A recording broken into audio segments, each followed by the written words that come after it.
Hey everybody, it's Michael Angelo Caruso. I'm here with Joshua Riehl. How are you, Joshua? I'm doing well. How are you? I'm great, man. You are the director of my new favorite movie. We're going to talk about that in just a minute. Before we do, if you're watching today, be sure you subscribe to my YouTube channel. And also, you can check out the audio version of this interview on my Talk to Me podcast. It's available on all the platforms. Joshua, you are the director of a movie called The Russian Five, which I didn't know existed until after I got into the book a little bit. Did Okay. the book come first or the movie? It's kind of complicated. The book came out of the movie production, I guess, if Okay. you will. All right. Yeah, It's Keith usually the other way around, yeah? What's that? It's usually the other way around, I think. Yeah, usually. Keith was very helpful early on in the process with the Russian Five. Obviously, he's in the film as the beat reporter for the Free Press. It was important to include his perspective. And so, he would help us kind of make contact with some guys. Sometimes he'd tag along. And so while I was editing the film, he was writing the book kind of, using his perspective. And anyone who's, tried to make a film knows that it takes a little bit longer than it does to write a book. So, the book came out first, and it's brought a lot of people's attention and awareness to the story. You're speaking, of course, of Keith and help me with his last name. Is it Gave or Gabe?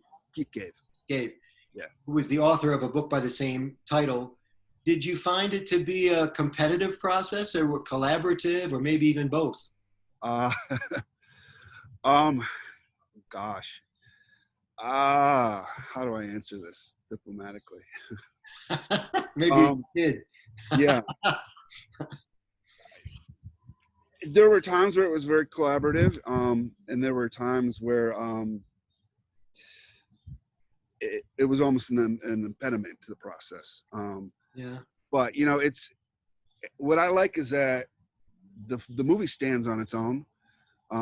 It tells a story from sort of the outside of the locker room, but inside the locker room perspective, sort of this kind of God's eye view of the story. Whereas Keith's books it's very from his specific perspective.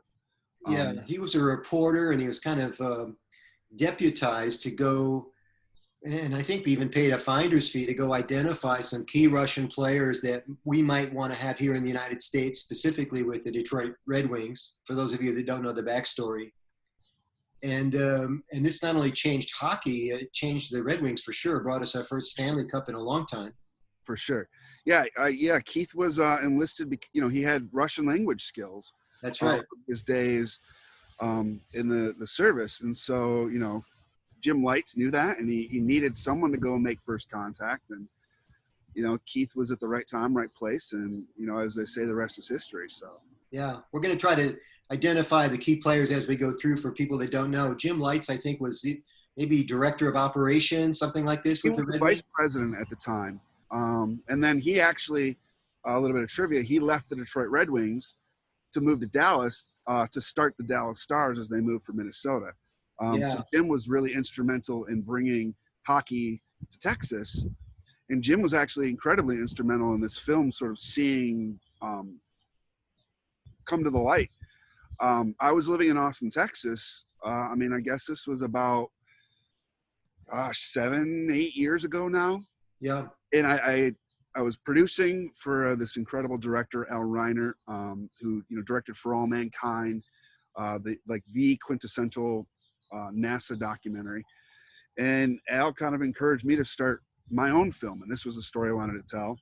So I wrote letters to everyone who was involved, and it just so happened that Jim Lights was in Dallas and I was in Austin. And so Jim was the first person to respond, and he was like, hey, you're still in Texas. Why don't you drive up by 35 and let's have a chat. Nice. And this kind of all happened during the lockout. Where guys like Jim and Ken Holland and Jimmy Devellano were just waiting for the league, the owners and the players to resolve the bargaining. So these guys didn't have anything to do other than to talk to me. So that was what really kind of started the ball rolling. And, it took some time to get the Russians on board. It took some time to get everyone else on board. I had an investor that I thought was going to fund the whole thing. And as soon as I spent some money to go get the Russians on board, that investor disappeared. And I was at a place, and actually 5 years ago last week, where I had to make the decision, like, how badly do I want this? Right. And I decided to move back to Michigan, put everything in storage, and come back here and take one big home run swing at trying to make this film. And actually, I didn't realize it until Instagram reminded me, with those memories, that actually it was 5 years ago last week, but it was on the day that the Red Wings won the first cup in 42 years, June 7th. Because, it was a photo of me flying home from the airplane. So, within a couple of months, I met my producer, Jenny Feterovich, and she was able to bring on our executive producer, Dan Milstein, and the rest, they say, is history.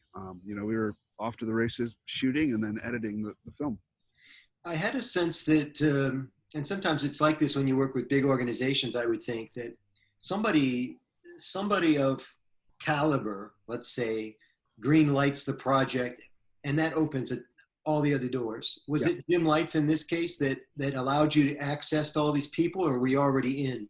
No, Jim Lights was really the key, is the first key. And so Jim Lights gave me Ken Holland's information. And so, Ken he did so many amazing things for this franchise.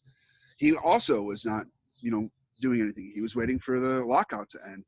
And I was home for Christmas, and I called him, and he said, let's meet at Barnes & Noble for coffee, and let me hear your pitch. And he got really excited, and he just said, hey, anything you need, you let me know. And so a year later, I came back with the crew during the Winter Classic to try to, meet the Russians and shoot a teaser so I could raise funds. And I'll never forget, I was in Ken's office, and he called in Todd Beam, who was the Red Wings director of communications. And his introduction was, Todd, this is Joshua. I met him a year ago. He wants to make a documentary about the Russian Five, and he hasn't given up yet. So I think we should help him. And then it took some time to win Todd's trust, but, Ken kind of opening the door was huge. And, if Ken Holland says these guys are cool, then Igor takes my phone call. Yeah. And slowly everyone kind of came on board, and we put the pieces together, and yeah. I read that you did the trailer, or some version of a trailer, well before the movie was done, to keep the interest going, and maybe even find an investor. Is that what happened? Yeah. So, generally when you make a documentary, there's a couple paths, but, financing is always one of the hardest things to do in filmmaking, especially on an independent level. And so we cut the teaser. Well, we shot the teaser with the intention that this is going to serve the purpose of trying to lure an investor in so we can get the money to do it right. All the archival footage we had to pull off of YouTube at low resolution. So, parts of it look bad and parts of it look great. But that was really the key, and with that teaser, that was what convinced Igor, okay, this guy can do this. So he signed on once he saw the teaser. And yeah, it was a huge critical part of the process. That, you can tell someone your vision, oh, I want to do this, I want to do that. But until they can sort of see it as well, it's hard for other people to sort of put themselves in your own mind's eye.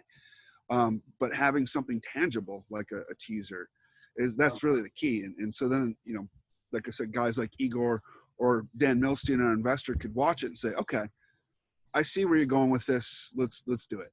Yeah. I was in the music business about 1,000 years ago, and we had access at the time to these little chintzy 4-track recorders. Yeah. And we learned pretty quickly that the 4-track demo didn't do a good job selling us. We had to pay for studio time and get something representative because people just didn't have the imagination to see what we saw. Right. I imagine it's the same thing in your creative process. Absolutely. Speaking of the creative process, something I noticed during the movie is you're pulling footage from all different types of sources. Yeah. It looked like maybe YouTube, and I don't begrudge you this because you got to get it where you can get it. And I know you got the very best stuff you could get. Old television clips, various standards of quality. Did you struggle with that? Did you have to doctor a lot of stuff to get it up to speed? Well, thankfully, there was only a few clips that we could only find on YouTube, like the Don Cherry stuff. Whether the CBC no longer has it or they didn't want to let it out, we we couldn't get that from them. I got a lot of the game footage from actually the Red Wings. They kept an archive, but they were on all those old 3/4-inch U-matic tapes. So, you know, there's no HD footage from this era. It's barely SD, you know. So that was a huge process of digitizing all that, because these tapes are so fragile. Yeah. That, you know, it's recommended you actually digitize them while you watch it the first time, and you don't watch it and then rewind it, because you don't know if the tape will rewind. Yeah. It might break off in the player. So, you know, we've got a hard drive with about 28 terabytes of archival footage that I had to sort through. Wow. You know, looking for the moments that are, you know, whether it's a specific goal that Sergei Fedorov scores or a hit that Vladimir Konstantinov puts on, or, you know, what I was looking for was those human moments. You know, there's a moment in the film where 4 of the 5 Russians, Slava Fetisov, who had the flu or something at the time, saying, "We wish you a Merry Christmas and a Happy New Year." And that's something where a process where when I interviewed Mickey Redman, he had remembered that. And so he mentioned that to me. So then I had a window of time, which is like, okay, this is, you know, these couple weeks of December 1995. Let me dig through all of the games, and Mickey remembered it was on the road, so let's pull all the road games. And then you're just scrubbing through and watching the between period stuff and hoping that it's captured on the tape. Sure enough, there it was, you know. And so it's sort of it's a little bit of like a sleuthing, you know, investigative reporting, where you're pulling whatever little details you can to give you clues as to where to find it, and then you jump into those just absurd amount of footage. Yeah. Just sort of sift It's a through it. lovely human moment. Yeah.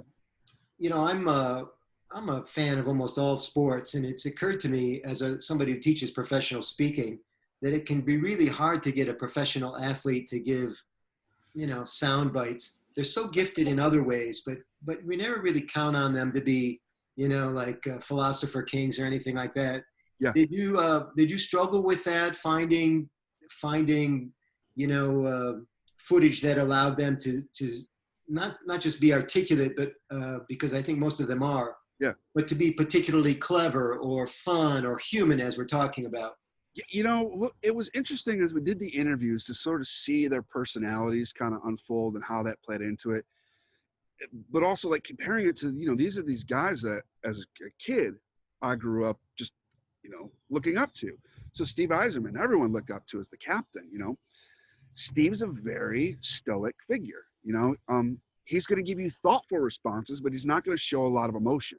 Right. That's just who he is. And that's something that everyone on the team commented on. You know, when Steve Yzerman gave an impassioned speech in the locker room, you listen up, because he never did it. Right. Whereas someone like Darren McCarty, he's bringing all the fun. What was surprising to me is, like, not only did Darren have a lot of, you know, fun, excitable things that he was saying, but he also had a really philosophical bent to him. As you get to know DMAC, you know, he's not just the tough guy, bruiser, fighter that, you know, we think of as when you see him beating the crap out of Claude Lemieux. Darren has a lot of depth to him. You know, sometimes people don't see that because they see the other part of it. So I got to see that in the interview. You know, he's saying these things where you're like, wow, like, that's really, really poignant. And so, like, Darren becomes a focal interview as we're editing it. You know, whenever we're sitting in the post room, Matter's like, you know, who says this the best? Honestly, half the time we turn to Darren's interview first. Chris Osgood, another guy who's really articulate and brings a lot of, you know, good energy to it. I think him being doing Fox Sports Detroit has really helped him kind of come out of the shell of the goaltender. Yeah. Where now he's able to really show his personality and articulate a thought really, really well. Someone like Brendan Shanahan, though, he's just a natural storyteller and funny guy, great personality. So Telegenic. yeah, you know, and then you get someone like Igor, who is extremely thoughtful, and it was harder to pull the human emotion out of him because he's really giving you the intelligent perspective. And so when we got those moments, those were gold, you know, just to see Igor laugh or to see him get kind of emotional talking about Vladdy. And as a director in the interview, you're hoping for that, but you can't count on it. And you know, there's only so much you can push these guys too, you know, because they are who they are, and they, you know, they've been dealing with the media for most of their lives at this point. So you're not going to coach them in a new way within, you know, the span of a 90-minute to 2-hour interview. It's just, it is what it is. And not for nothing, your 5 principals were Russian. Yeah. Also, a type of person not known for being overly expressive. No, you know, and well, the funniest thing about that is, you know, Slava Kozlov's interview was done in Russian. I don't speak Russian. We did not know that he wanted to do the interview in Russian until we got to location, set up the interview. Oh. It was at a practice rink where he was, you know, he was coaching a team in Russia, and he comes into the room and he tells us he'd feel more comfortable speaking in Russian because English to him hasn't really been functional since he moved back to Moscow. And so thankfully, you know, 2 of my producers were, well, one was Russian, one's Ukrainian. So we kind of on the fly created the system where I would ask the question in English, and he still understands English well enough that most of the time he didn't need the question repeated in Russian. Occasionally he'd ask for a clarification on something. He would answer back in Russian, and Jenny and Raisa would listen to them, and Jenny would type out like very brief notes on her phone as he's speaking so that I would kind of get a general idea of what he was saying. Or she'd say, oh, he didn't answer this thing that you wanted, so ask a follow-up. And we kind of had to create this sort of, you know, bilingual mechanism on the fly. Wow. But, you know, Kazi kind of brings the house down with the comedic relief, which is just funny because he's still grumpy. You know, I saw him at the Little Caesars Arena while they were building it. They brought all the players from the 97 Cup team to sort of see the construction. Kazi was the only Russian that was able to make it in.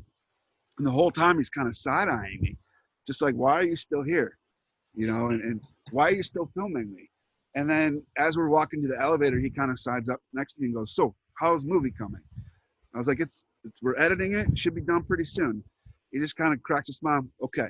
And that was it, you know, but still, like, that's his personality. So yeah, they're stoic guys. You know, Sergei is the most Americanized of the group. But he's also, you know, he was the guy who was being pulled in 8 different directions when we were trying to do his interview because he was the general manager of Siska at the time. You know, so we actually, you know, got our interview with him in between practice and a general manager's meeting. So, you know, that's all part of the fun of documentary. And I use fun loosely because sometimes it's fun and sometimes it's extremely stressful. Joshua, let's break down the story because that's really what movie making is about. You're telling a story. There are 5 principles. I loved how you develop the characters. Groucho Marx once famously said that character is everything. So let's name the 5 Russians, and then let's do a little keyword game where you use one word to describe each of the 5 characters. Let's list the hockey players first. Well, this is fun because actually this is something that I did with everyone on the end of the interview. So now you're turning the tables on me. Oh, cool. Yeah. So let's name the 5 hockey players first, the Russians. We'll start with oldest, Slava Fetisov. You know, the Papa Bear. Wise. You know, he's just, and Darren and I had the opportunity to go to Israel with Slava Fetisov back in December to show the movie. And we all took a trip to Jerusalem together. And it was actually kind of amazing because, you know, Slava is he's the equivalent of Michael Jordan to hockey globally, right? In America, not so much. But Americans and Canadians, how they look at Wayne Gretzky, that's how the rest of the world looks at Slava Fetisov. And I kid you not, we are in the tomb of Christ. And these Russian tourists spot Slava and they just lose their mind. They're like, oh my goodness. And the next thing I know, these tourists are taking a selfie with Slava in front of the tomb of Christ. Wow. But with all of that, there's this wisdom because of what he went through. His struggle to leave the Soviet Union. He's now a UN climate change ambassador. You know, and so it was really interesting on the bus rides to talk about climate change with him. And for him to realize how seriously he's taking it, and because he's seeing it as an ambassador with the UN, he's traveling around the planet, seeing these places and hearing these stories. And he was telling me when he was a kid, there was this place in Moscow that would have ice, 4 or 5 months out of the year. And they go skating. And now they're lucky if they get 6 weeks of ice. And like, it's those tangible things that made him realize like, oh, this is actually something that I want to pursue. Impressive. Yeah. Next. Igor Larionov, the professor. Intelligent. I mean, that's sort of the go-to, right? Everyone knows how smart Igor is. And where, Slava is sort of from this experience of life wisdom, Igor just seems like he has this innate intelligence about him. He's thoughtful. He's just a super great guy. Before we went to Israel, we had a screening in London that Igor came to, and we did a Q&A with him, and it was really cool to do that. Nice. He's the guy he's the quiet leader of the group. And not just the Russian Five, but really the locker room, I think. And a lot of, Darren and Chris Draper and Ozzy, they'd all talk about, Igor was the kind of the guy who they looked to for wisdom, and while they're flying on the plane, Igor's telling these stories about just the world and educating these young Canadian guys about the Cold War and all these things that he went through. He brought chess to the Red Wings, yeah? He brought chess to the Red Wings. He I guess him and Vladdy actually kind of were the ones that brought the soccer to the Red Wings. Okay. And that's now become a staple across the NHL. Like, from what I understand, at least half of the teams in the NHL, there's a group of players that will kick the soccer ball around before the game. That came from the Russians, So, yeah, just really, really wonderful person. Then we have Vladimir Konstantinov, a warrior, and so people will think of that as, on the ice, because Vladdy had these huge hits. He was just indestructible on the ice. He laid people out, he ended a couple players' careers with hits, like he hit them that hard. But I think of him as a warrior, not because of anything he did on the ice, but what he did post the accident. The fact that no one expected Vladimir Konstantinov to survive the night of June 13th, 1997. His injuries were so bad. And here it is over 20 years later, and he is still alive. He's still fighting. There's still that glint of personality in his eyes. He came to our theatrical premiere. Actually, he came to our festival premiere as well at the Fillmore. But our theatrical premiere, I got to actually sit with him and watch the movie. And what moved me so much was that when he would see a player that he played with, whether it was Stevie or Sergei or Nick, he'd like get really excited and be like, Stevie, and Nick. And when Don Cherry came on screen, he started growling in Russian to his daughter. And she was like, "It's okay, Dad, it's okay." Like, funny. I don't know what he said, but what really moved me the most was so we're the champions in the film. And there's a story, and I wish we could have explored it a little more, but run time and all that. When Vladdy was in the coma, they would play that song for him. Igor's daughters and Vladdy's daughter would sing it to him. And he would respond. He'd have ticks up and his heart rate, and he'd squeeze fingers. And so, I had to write a letter to Queen's lawyers. I don't know if Brian May ever saw it or not, but it was effective enough that they said, "We'll let you have this song for a pittance," basically. Wow. And so when he was watching the movie and that song came on, he started singing along with the words, and he's mumbling it, but I got goosebumps and I started getting really emotional. And I couldn't really perform in the Q&A that day. I was just so overcome with emotion. I passed the mic to Jenny a whole lot in that Q&A, because that person is still there. The guy that his teammates knew as the Vladinator, he's still there, trapped inside this brain injury. And it was amazing to sort of just see this little moment of him reconnecting with that person. Yeah. Back to storytelling for just a second. Yeah. For those not familiar with the movie, this is one of those famous spoiler alerts, right? Yeah. And I always feel funny about spoiler alerts, like, the Titanic sank everybody. Right, If you haven't seen the movie yet, the Titanic sank. I right, always think everybody knows the Red Wings story because, of course, we're from Michigan. right. But you do this long like road up, long road back. Detroit's in the dumps. The Detroit Red Wings are in the dumps, and they get some talent, but it's not the right combination of talent. They're still helping people defect from Russia, and it's a long, long road. And then they win the Stanley Cup. And then the big reveal, of course, if you're not familiar with the story, there's a terrible car accident. Watch the movie to see to really appreciate what happened. But that's the accident that Joshua is referring to right now. Okay, we got 3 of the heroes down. Who's next? Sergei Fedorov. I'm going to say misunderstood. I had the amazing opportunity to get to know Sergei through this process. And, what people saw Sergei Fedorov as is maybe aloof, or he was selfish. Or, he always got ripped on for not wanting to play hurt. He was always sort of under attack from the fans and the media. Sergei is the most generous, just big-hearted, childlike guy. And personally, I think a lot of that, the perception came from he maybe wasn't able to express that in a way, and the media didn't want to cover him in that way. And I think there was also this protective layer.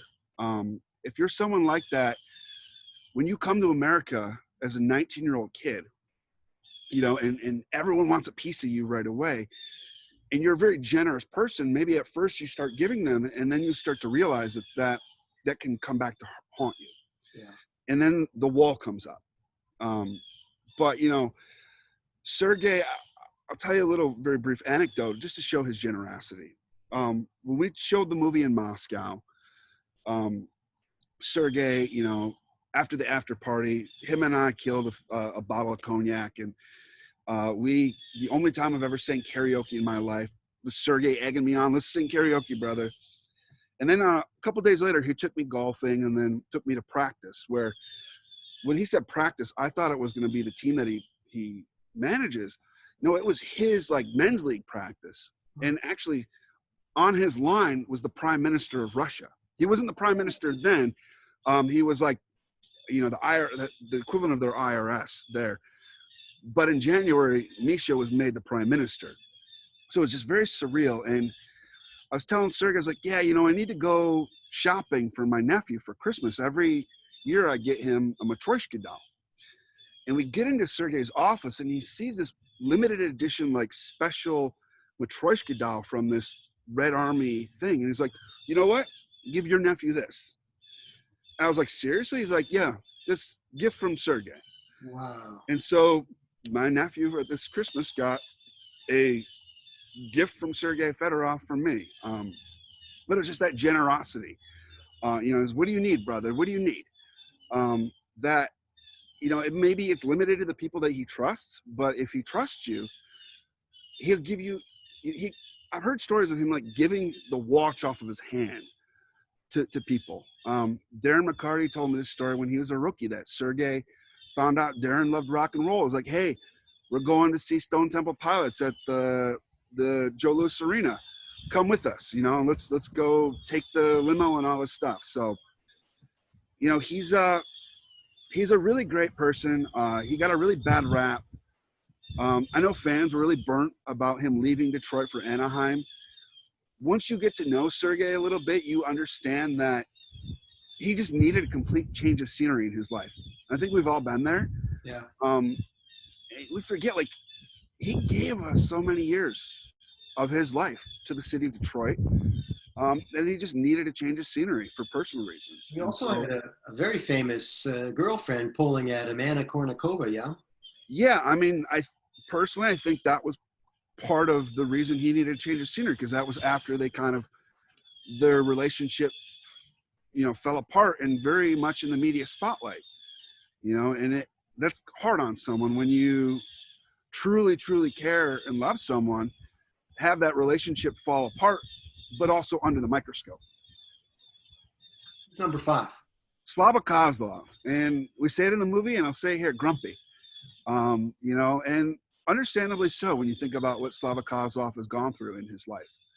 You know, he watched his best friend die in a car accident that he was at the wheel of. He almost lost his passion, his career, everything in that car accident. And you know, he's a very stoic guy.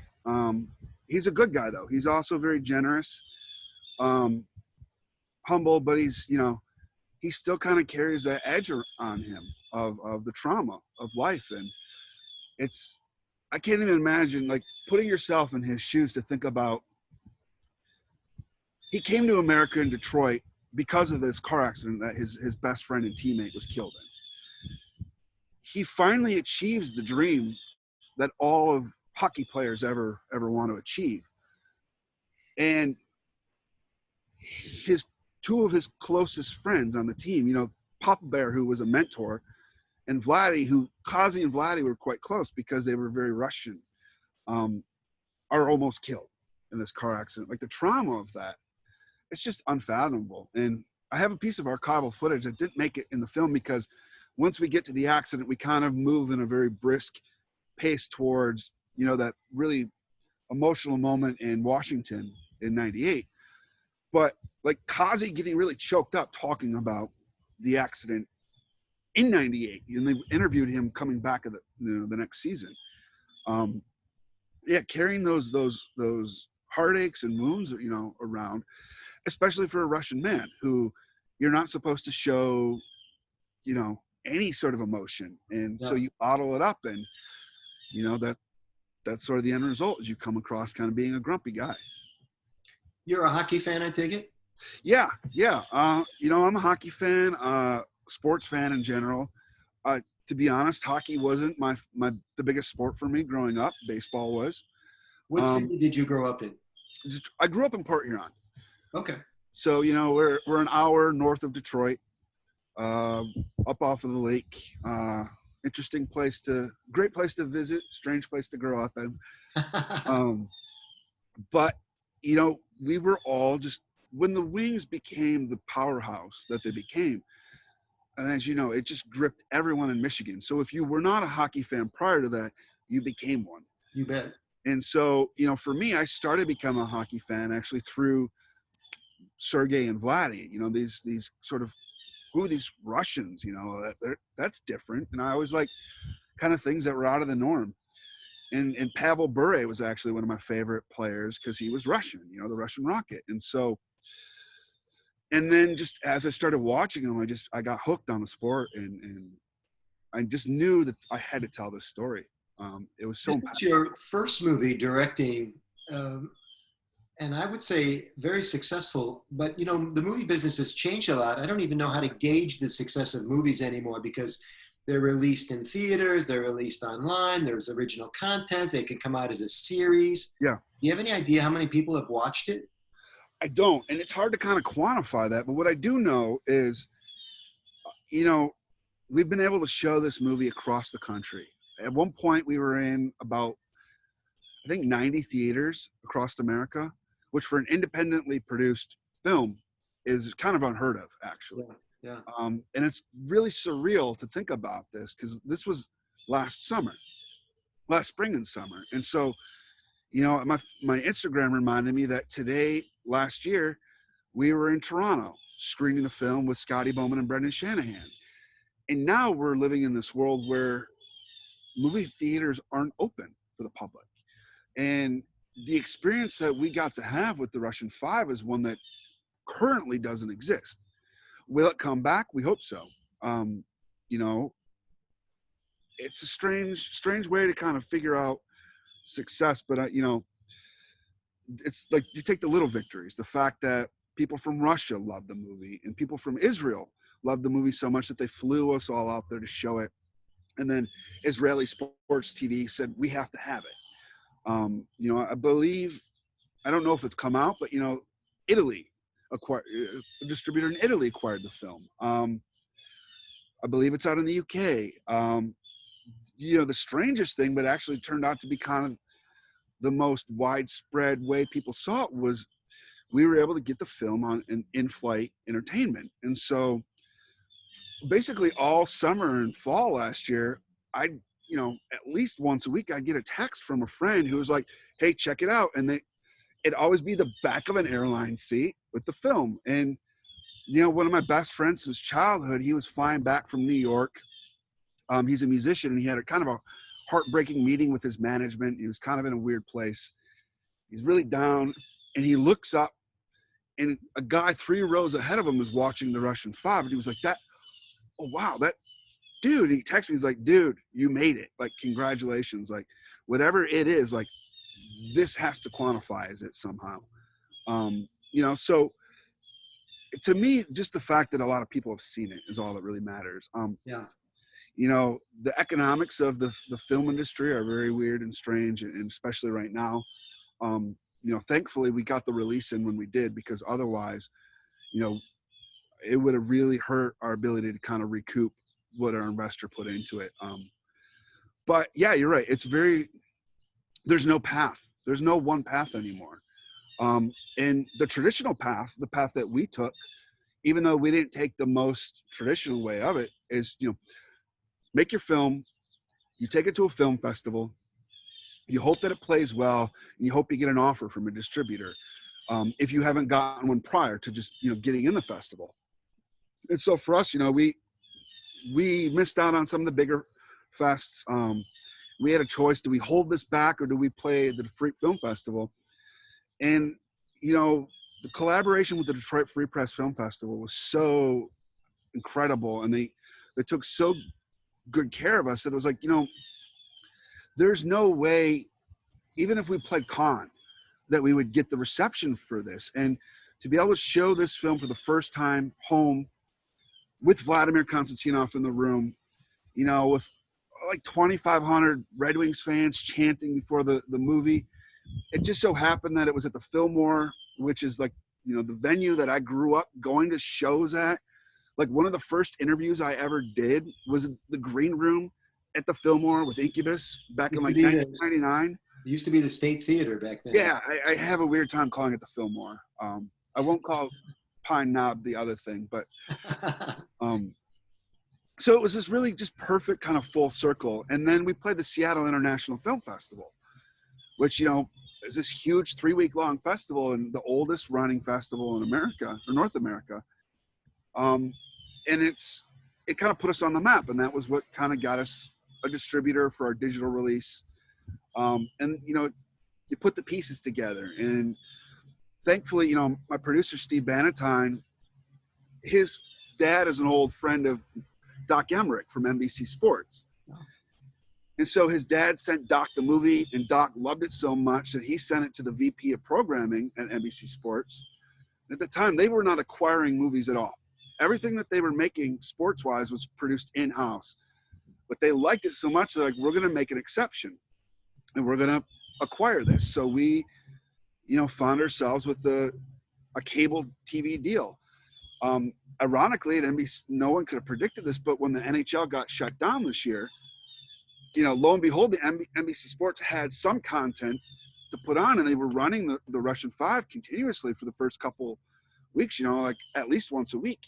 And so it got a lot of eyeballs. So I don't know, going about it independently, you really just have to kind of forge your own path, build a great team. Jenny and Steve did an incredible job of just reaching out to distributors, or whether it was here in the US or working with our eventual distributor, Gunpowder and Sky, but then also making those deals internationally. Because as we found out, the distribution game also is a strange thing to kind of navigate. So I got a couple more questions for you. The music was by Wayne Kramer. I'm guessing it's the Wayne Kramer. Wayne Kramer, yeah. For those of you that don't know, he's a Detroit music legend, goes way back to the MC5. And he had experience doing film scores before? He had. Wayne, he's done a lot of great work, both as the MC5, as a composer. Ironically, he scored Eastbound and Down, at least the first 2 seasons, which are, that show was, I love that show. Kenny Powers is just this great character. And, it's a funny story. We had two really good friends of mine were set to compose the film originally. And one of them's in a pretty big Detroit-based band, Dale Earnhardt Jr. And when they agreed and we all kind of started the plans for them to score the film, his life was in a very different place. And there were a lot of delays just from financing and then post-production and all this other stuff, that when it came time to like, okay, hey, actually, now I need you guys to score this entire film and you have like 8 weeks to do it. He's like, dude, I hate to do this to you, but my wife and I have adopted 2 children and we just found out she's pregnant. Like, I just don't have the bandwidth anymore. And so the other guy was like, I can do it. And I really wanted to just give it to him. And my producers were like, look, we have this opportunity. Our music supervisor, Margaret Kramer, Wayne's wife, had mentioned the film to Wayne, and Wayne was excited about it. Wayne had actually offered to step in, and it was one of the hardest decisions I had to make as a director of like, okay, do I take this project from my friends who have been scoring all my other stuff so that I can give it to this legend? And, you know, I had to kind of put aside my personal feelings and do the thing that was best for the film, which was to have Wayne Kramer score the film. And, you know, Wayne also had a music library available. So we were able to tap into that. So we didn't have to write everything from scratch. He gave us the stems. So our music, or our sound mixer was actually creating original compositions from pre-recorded stems. And Eric, our mixer, is also a Michigander. So he was living in Austin, Texas, where we finished the film. And when we were able to fly Wayne and Margaret in for a spotting session, which is where we all sit down and we watch the movie and we talk through, this could go here. What about this? What's the sound? Eric, you know, he's trying to be cool about it, but he had like the Wayne Kramer guitar in his music studio, and Wayne spotted it. And so while we were kind of taking a quick lunch break, Wayne walked over and he picked it up and he started strumming on it. And Eric got this really amazing like life experience to have Wayne Kramer play his guitar in his studio. And there was a moment where like, we should be Instagramming this for our social, but also I just want to let them have their moment, you know. And That'd have been like shooting a selfie in the tomb of Christ. Yeah, I don't want to be that tourist. But Wayne is just like, I mean, everyone talks about how incredible he is as a guitar player and a musician, but he's an even better human being, you know. And to get to know him through this process and work with him was just an incredible honor, just a huge honor. And, you know, I joked about, you know, there were a lot of things that went wrong in the making of this movie. But we reached a point where I took the film back to Austin, Texas to finish the post-production process with an editor that I went to college with.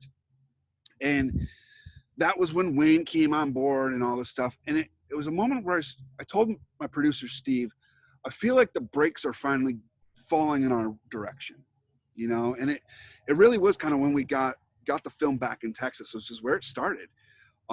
That things like that happen where, okay, now Wayne's on board and now the animation is coming in, and, you know, our first rental that we landed in had a rat infestation and all this stuff. And it was just like, okay, we got to get out of here. And my producer found it wasn't an Airbnb, it was like a short-term rental for the exact amount of time we needed in the exact neighborhood that I had used to live in. Oh, wow. So I knew everything, and my coffee shop was a 5-minute walk, and it was just like, okay, now this feels right.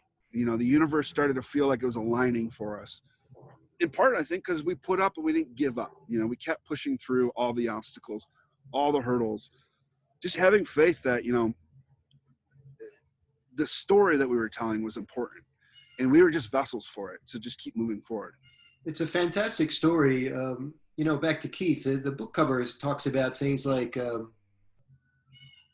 intrigue and espionage and tragedy and coming from behind. Yeah. And I thought, well, they're kind of overplaying the language a little bit there, but I'll be damned, it had all that stuff in it. It is a very remarkable story, especially for a sports story. And yeah. I thought you did a great job telling it. I hope a million more people see it over the next couple of years. Thanks. I mean, so do I, and it's out there, and it's fun to, every now and then I'll hop on our Twitter account and see people commenting on it. And, we've actually been getting very favorable comparisons to the Michael Jordan documentary, which, The Last Dance. The Last Dance. Yeah. There was quite a few tweets where people's like, okay, I finished The Last Dance and I'm having withdrawals. What do I watch? And people who saw The Russian Five are responding, The Russian Five, like, see this. And so, we just have a 90-minute, 99-minute film versus a 10-part episode. Yeah. But yeah, Great job. Thank what you. Are you working on now, man? So, I started to kind of kick together some new projects, some documentaries, some fiction. And, I actually started working just in the research phase in a documentary about the opioid crisis right now. There's actually some really interesting tangential connections from the people that I met through the Russian Five, like Ken Daniels, who lost his son to a fentanyl overdose. Denise Illich lost her brother, Ronald, to a fentanyl overdose. And so I started to kind of pull some strains together of like, okay, how do we make this? What's the approach? And then COVID hit. And so a lot of the things that I wanted to approach were like, well, I'm not going to be going to talking to any doctors about opioids right now because they've got bigger fish to fry. And so that kind of, I'm going to put that on the shelf and we'll revisit that when the world is a little bit saner to do so. And when I moved back to Detroit in 2015, it was on the tail end of this other project that I had spent 5 years working on. It came out of my college thesis project. And it was a sort of web series, TV series. We weren't sure what it was that we shot on like $6,000. That was very much like Borat meets Curb Your Enthusiasm meets, Man versus Food. And so it's a sort of comedy satire about a competitive eater who wants to become America's 4th of July hot dog champion. I found this incredibly talented, gifted actor who just embodied the character. So we would go into spaces and he would be this character and no one knew that it was a thing. We just shot it as though it was a documentary. And so we shot this entire season of a story. And then we started putting it together. And then we spent a lot of time pursuing the deal, right? How do we get it to FX, or how do we get it to Cartoon Network or Adult Swim, or how do we get it to Comedy Central? All these paths. And I mined a lot of the connections I had from the University of Texas at Austin. We had a lot of offers and none of it felt right. And so we kept passing on these things, waiting for something better to come along. And it got to the point where his life kind of was pulling him in another direction. And I knew that I needed to either move back to Detroit to make the Russian Five, or the Russian Five wasn't going to happen. And it felt like that wasn't going to happen. So I moved back to Detroit and I just put that hard drive in storage. And so when COVID hit, I needed to do something creative to keep myself sane. And I had already been thinking about, what do I do with that footage? Like, how could I, cannibalize it in a way where I can make something out of it? And it was just like, I should just finish the damn thing. And like, we don't have a TV deal, we don't have a thing, but let's just finish it. So it's not this albatross hanging around my neck of this project that I spent 5 years on, a lot of my own money, that just never saw the light of day, because everyone that saw it was like, this is awesome. This is so funny. So I've spent the last 3 months now, I guess. Actually, I started in April 1st.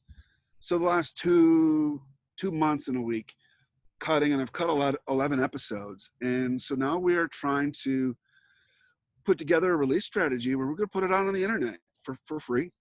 There's going to be about 45 to 50 episodes. They're about 4 to 7 minutes long each.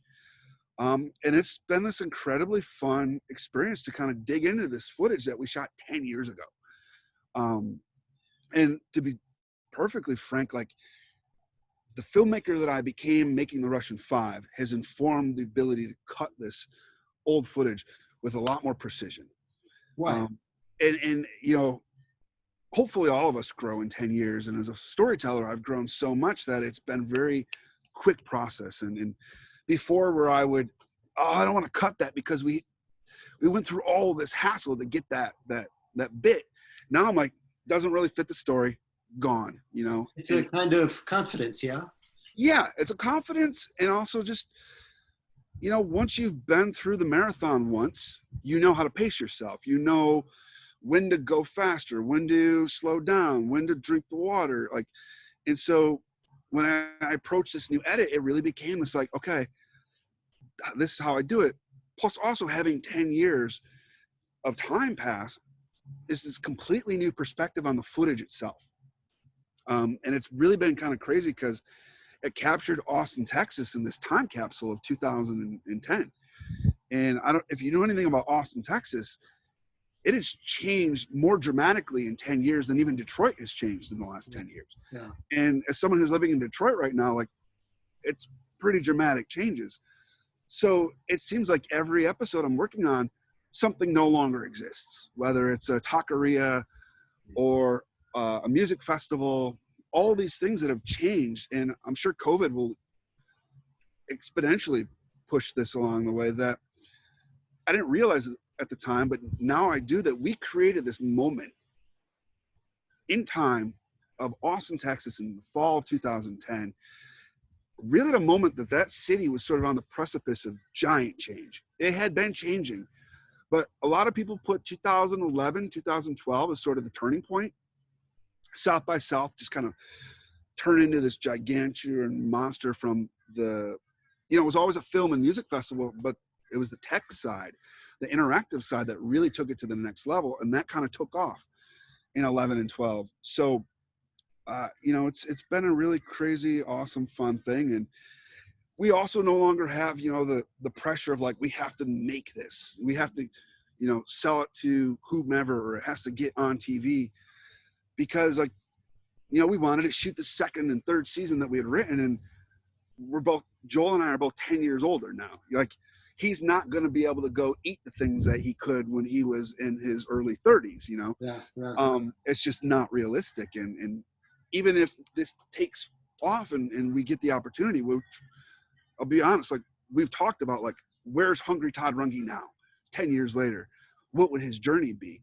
And we're super into the idea of exploring that, but we've both, like, I don't want to focus it on this competitive eating thing. Like, the character should make a turn. We did that. It's been done.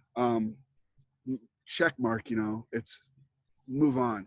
You know, it's interesting when anyone's in the creative process, it almost becomes a game about what you can control and what you can't control, and trying to influence things that you just have, it's just wasting your time. Yeah. You know, the famous story from The Irishman, they were trying to make it for years and trying to line up De Niro and Scorsese, and their schedules never aligned. And they both are professional, and they've been doing this for so long. They just, I had this sense in all the interviews that I watch, they just, you know, like you say, drink the water, man, just let it pass. You're waiting for this, right? You're waiting for the calendar to come around again. Yeah.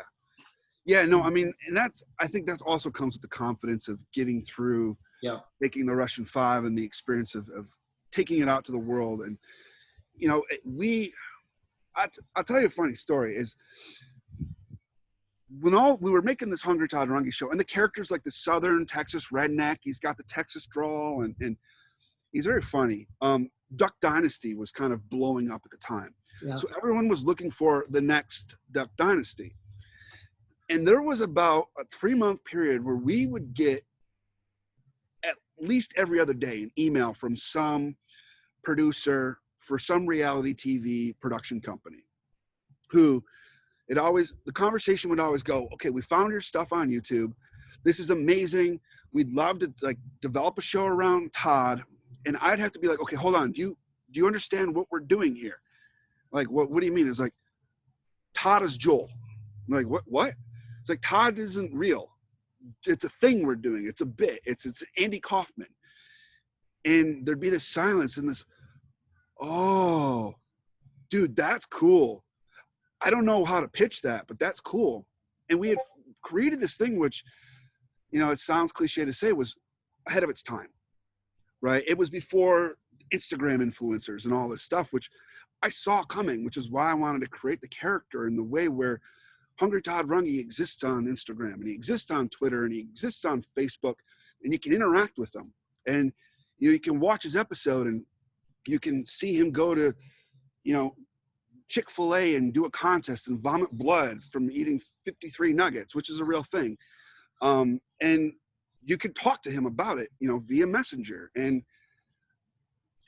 I saw this in 2010. I figured this is where entertainment is headed, this sort of interactive, multi-platform place, but no one else could see it at the time. And so no one wanted to be the first one to like, all right, let's greenlight this, and maybe this idea is on your way to the next big idea. Yeah. And it's a thing where you realize that, as you just said, there's only so much you can control. Right. And Joel and I were beating our heads against the pavement and the walls, just trying to figure out how do we push this through and make it a reality. The world wasn't ready for it right now, at the time. And I had to go on my path and make the Russian Five. He's got a sweet little daughter now, and he's a wonderful father.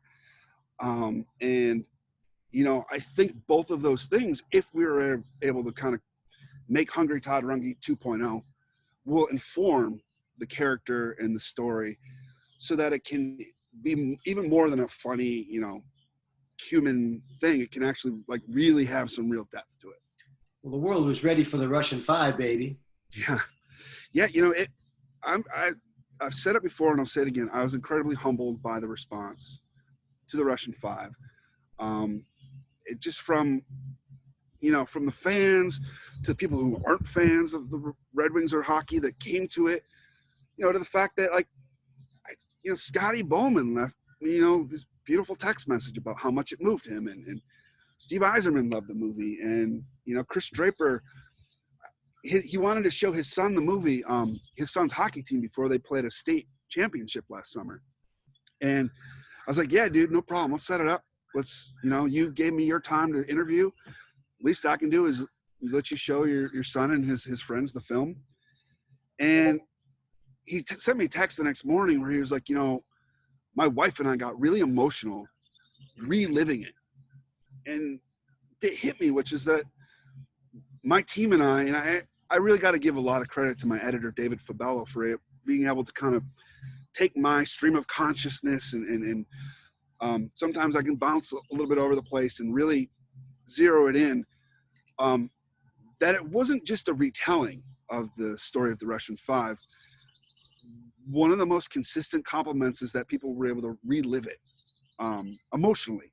Yeah. And as a storyteller, as a director, that is the biggest compliment one can ever receive. And you got a sentimental message from Scotty Bowman. That's its own reward, and it's by itself, right? Oh yeah, Scotty, he's great actually. He's wonderful. I'd love to make a documentary on Scotty. He's so, cards to the chest though. I don't think he'd go for it. Maybe as he gets a little bit older, he'll open up to that idea. He's gonna be 87 this fall. 87. Yeah, holy crap! I didn't know he's that old. Yeah, but he's still sharp, which is in that case, you better hurry up. Yeah. Well, maybe when he hits 88, he'll soften up a bit. Listen, you made that time period come alive for me, and you made me appreciate what happened in a way I didn't appreciate it at the time, and that says something. So thanks very much for a fantastic movie, The Russian Five. I watch it on Netflix, everybody. I'm sure it's easy for you to find. It's on Amazon now. You can rent it on iTunes. We still got DVDs. Maybe I did see it on Amazon. Yeah, probably. Yeah, it would have been Amazon. Okay. But that goes to an earlier question about the distribution model. It used to be back in the day, and this is for the film people out there. When I started making the Russian Five, you could budget in your profit waterfall minimum 30 grand from Netflix, right? Even if you get the worst deal, there was a time when Netflix bought everything. By the time the movie was done, Netflix their business model had changed so much that they were really only acquiring the top films out of Sundance and South by Southwest and Toronto, and everything else they were making. And, COVID, I think, had them open up a little bit more, and they'll acquire libraries from the big distributors, but like they're not buying indie products anymore. And it's 5 years. Like, it's a long time, but it's also a short time. And who knows what the film world and business models will look like post-COVID, as we go through COVID, and then moving forward. Because as I was saying, the path, to take the film to the festivals and hope to show it, the festival world is shut down right now. Yeah, Joshua, there'll always be room for talented filmmakers like you. The models will change, but we'll still find a way to get to the talent. Well, I hope so.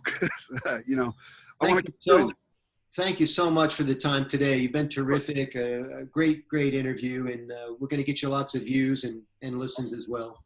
Cool. Thank you. Thanks for having me, and thanks for watching the movie and all the support and, the kind words. And yeah, I just really appreciate it. My pleasure. See you later. See ya.